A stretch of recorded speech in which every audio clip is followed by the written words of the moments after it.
warahmatullahi wabarakatuh. Langsung saja kita akan beralih ke materi yang pertama. Prinsip-prinsip pemeliharaan lingkungan dalam perspektif etika Islam. Yang pertama, prinsip tidak merugikan, the rule of non-malfeasance, yaitu sikap tidak merugikan lingkungan, tidak menghancurkan populasi, spesies, atau komunitas biotik, dan tidak merugikan apa yang tidak merugikan manusia. Nomor 2, prinsip tidak campur tangan, the rule of non-interference, yaitu tidak memberikan hambatan kepada kebebasan setiap organisme. Etika lingkungan dalam perspektif Islam juga dapat dilihat dari firman Allah Subhanahu wa taala yang menyebutkan bahwa Allah Subhanahu wa taala memposisikan dalam dan ciptanya. Yang ketiga, prinsip kesetiaan, the rule of fidelity, yakini tidak menjebak, menipu, atau memasang perangkap terhadap makhluk hidup demi semata-mata kepentingan manusia. Yang keempat, prinsip keadilan restitutif, the rule of restitutive justice, yaitu membuat keadilan dari apa yang manusia rusak dengan membuat kompensasi ganti rugi. Dan selanjutnya, pemeliharaan lingkungan dalam perspektif etika Islam. Etika lingkungan merupakan cabang etika terapan yang mempersoalkan bagaimana sebaiknya seseorang berbuat terhadap lingkungannya.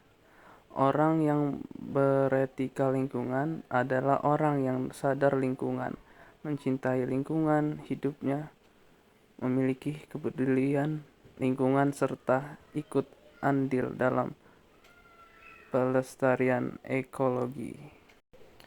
Unsur-unsur pemeliharaan lingkungan dalam perspektif etika Islam. 1. Menghargai alam. Alam tidak boleh dilihat semata-mata sebagai sesuatu yang berguna bagi manusia, melainkan dilihat sebagai sesuatu yang memiliki nilainya sendiri.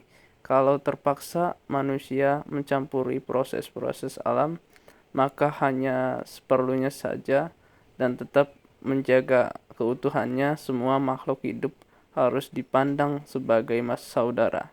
Yang kedua, membatinkan suatu perasaan akan tanggung jawab khusus terhadap lingkungan lokal. Dan yang ketiga, bertanggung jawab terhadap kelestarian biosfer. Kelestarian biosfer merupakan hal yang penting sebab manusia merupakan bagian dan biosfer dan ekosistem yang tidak boleh diganggu. Nomor 4, solidaritas dengan generasi-generasi yang akan datang. Solidaritas tersebut harus menjadi acuan tetap dalam berkomunikasi dengan lingkungan. Nomor 5, etika lingkungan harus memuat larangan keras untuk merusak, mengotori, dan meracuni alam.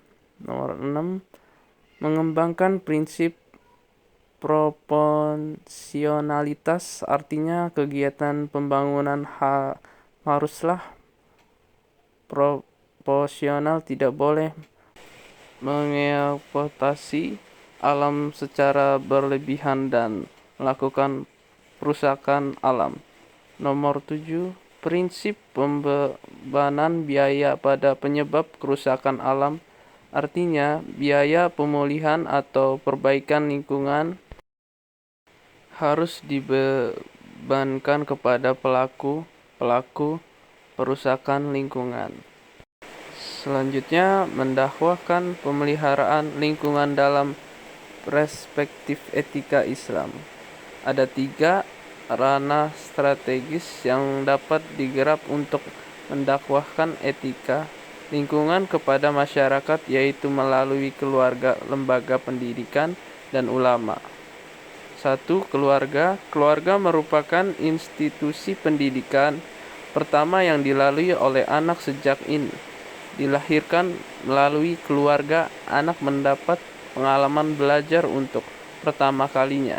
Di institusi keluarga pula, intelektualitas dan moralitas akhlak anak terbentuk untuk pertama kalinya. Karena itu, orang-orang terdekat terutama orang tua memiliki peran penting dalam pembentukan dan penanaman etika moralitas anak, tak terkecuali penanaman etika lingkungan kepada anak. Dan yang kedua, institusi pendidikan Islam. Diseminasi etika lingkungan dalam perspektif Islam kepada masyarakat dapat dilakukan pula melalui institusi pendidikan Islam. Pendidikan merupakan media yang tepat untuk mewartakan etika lingkungan dalam perspektif Islam secara terencana dan berkesinambungan. Melalui pendidikan penanaman etika lingkungan dalam perspektif Islam secara dini akan lebih mudah dilakukan, sebab pendidikan selain merupakan media penanaman intelektualitas, transfer of knowledge, juga merupakan media penyemaian moralitas etika, transfer of moralities di institusi pendidikan Islam. Yang ketiga, ulama selain institusi keluarga dan pendidikan, menurut hemat penulis dakwah etika lingkungan dalam perspektif Islam akan efektif jika melibatkan ulama tanpa bermaksud mengabaikan peran pemimpin-pemimpin lainnya. Ulama diakui atau tidak memiliki peran yang sentral di tengah masyarakat, terlebih lagi masyarakat Indonesia dikenal sebagai paternalistik, di mana ulama ucap dijadikan sebagai sosok panutan. Dawam Raharjo menyebutkan bahwa ulama merupakan orang yang mengakar di masyarakat dan tumbuh di tengah-tengah rakyat. Begitu sentralnya peran tokoh agama dalam masyarakat. Banyak yang menyebut tokoh agama sebagai cultural brokers, penataan budaya.